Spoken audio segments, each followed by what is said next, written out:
Good evening, everybody, and I hope everyone's doing well today. Thank you for joining me. If you are new to the channel, this is the Roaming Prepper channel. I try to keep my focus on travel and preparedness for the traveling professional, but I touch on other stuff. And there is a janky dog peeing in my yard, which is not my dog. But I digress. In any case, ladies and gentlemen, thank you for joining me tonight. If you are new and you like what I put out, please feel free to like and subscribe. If you want to share, that's great. If you want to basically disagree with what I put, you feel free to speak out in the comments and let me know. Other than that, folks, let's go and start talking about what the topic is today. Specifically, um, Russian plans and the boundaries for a nuclear intervention. What is it that the Russians would consider the red line for intervention? So let me share this screen. This is from Interesting Engineering. It's kind of a fringy little technology newspaper. Leak files revealed Russia's nuclear strike criteria. China's surprise. Leaked top secret files have reportedly shown what conditions Russia would consider justification for unleashing its nuclear deterrent. Now, that's interesting because really, what is the boundary? Is Russia invaded? Do aliens land? If NATO puts troops in Ukraine, is that it? Or is that not it? If Russia gets invaded directly. Is that it or not it? If Ukraine goes into Russian territory, would that be a trigger? So it's interesting. This is by Chris McFadden. It was written recently. And you go down and it says leaked top secret Russian files have revealed Russia's minimum nuclear tactical nuclear strike launch criteria.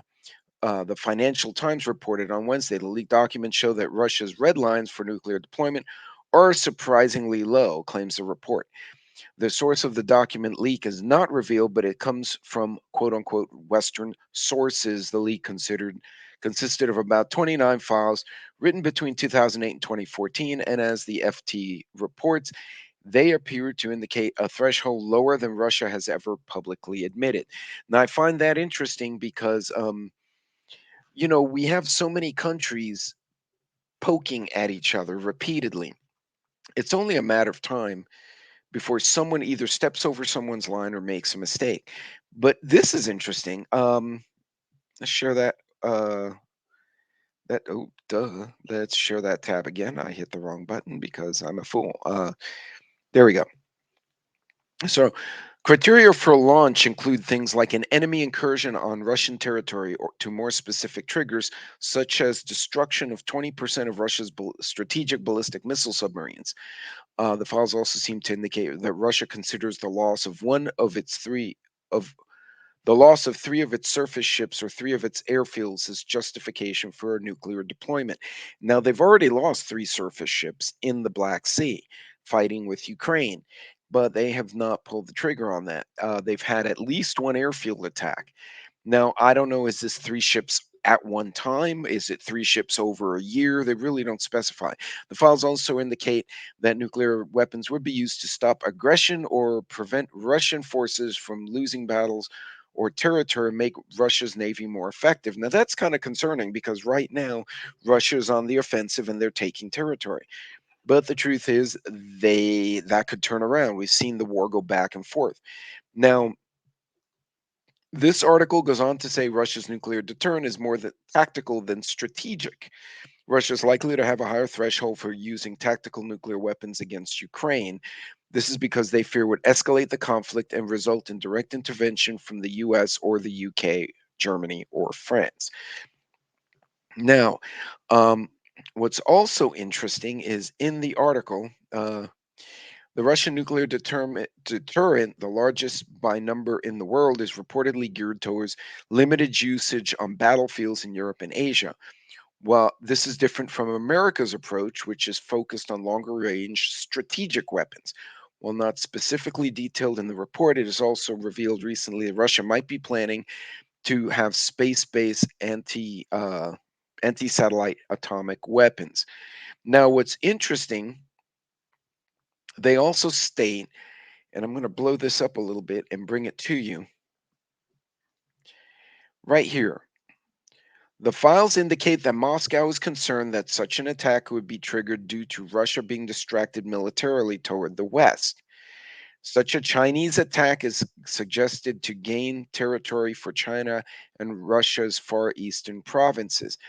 Russia basically, even though they have ties with China, according to the FT files, Russia's eastern military district has been undertaking training exercises to counter a theoretical Chinese invasion. Now, why would China invade Russia? They're buddies, right? They're not buddies. Even during the Cold War, they actually got into two undeclared wars between Russia and China because they don't like each other.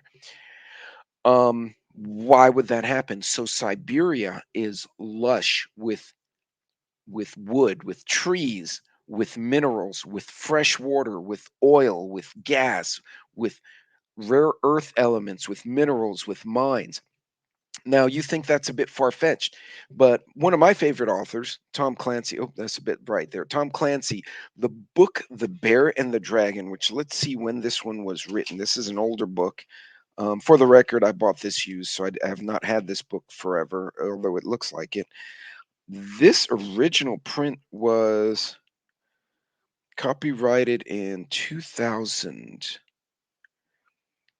So the year 2000, which would have put us at, you know, 24 years ago, which is a quarter of a century, which is horrifying now that I think of it.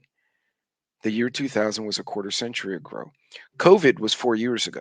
If that doesn't freak you out, I don't know what will. Anyway, but the premise is in general that China, because of its treatment of the Uyghurs, the Muslim uh, Western provinces and some of the other minorities, suffers a catastrophic terror attack against their energy grid by Islamist terrorists who are not fans of the communist China regime either. And in desperation, the Chinese decide to invade Russia to steal the oil and gas fields and make up for the loss of petroleum products. And you think about how big China is and its demand for oil and power. That's not far from reality. And again, this is a book written back over 25 years ago. And I read this whole book, believe it or not. And this one, of all the books, this one and Red Dawn, Red Storm Rising, Red Dawn, Red Storm Rising were two that really stuck with me that Clancy wrote. So purely a hypothetical on the part of the Russians, but I find it interesting that in the back of their minds, they are kind of worried that the Chinese might attack them. Now, what is our takeaway, right? Every one of my videos, we have a takeaway. Well, what the hell's our takeaway if Russia and China get into a war? Well, if Russia and China get into a war, you're going to have an absolutely catastrophic effect on the supply chain, right? You think about it. Oil and gas from Russia will be cut off, which is going to affect the market, right? It's going to take like 20, 10, 15, 20%. And if it's just linear, imagine a 20% increase uh, in the price, much less a larger one when the markets panic. So energy is going to be an issue. Do you have solar? Do you have batteries? Do you have the things you need right here at your home? Also, supply chain will be disrupted. Shipping, there's going to be naval fights between the two. Shipping, um, air travel will be greatly affected because you already got a fight on one side of of Russia. Now you're going to have a fight on the other hemisphere. Would that cause China to then say, well, we mobilized our troops, let's take a run at Taiwan? And now the US and China go into it, which, for the record, is the premise of one of the more recent video games I've been introduced to, Battlefield, which is basically Russia, China, and the US and their respective allies are all fighting all over the globe for stuff. So that would be really catastrophic. It would ruin supply chains. Even if the US doesn't directly get involved with Russia or with China, other than via proxies, it's going to it's going to create stress in Taiwan, in the Philippines. China's going to need to feed that army. Are they going to get aggressive and start trying to push smaller countries out of the fishing lanes? Maybe hijack supplies or try to control the South China Sea, which would screw our supply chain, screw Europe's supply chain. Would that escalate? What side would India go on? India is not a fan of either country, and they're definitely not friends with China. How would that pan out? These, keep in mind, India, Russia, US, UK, China, these are all nuclear powers. What could result? What would possibly come out of that? So, a lot of interesting thoughts here. I was very surprised to see an article that openly stated that Russia is actually planning a contingency to repel Chinese invaders on land. That's interesting. So, folks, really nothing to panic about. This was more an interesting topic, but it gets you thinking how quickly things could spiral out of control if the wrong maneuvers are made, or if a country suddenly experiences something catastrophic and the leaders get desperate and start making bad decisions. Make sure you have your food, make sure you have medical equipment. If you need meds, make sure you get 90 days supplies.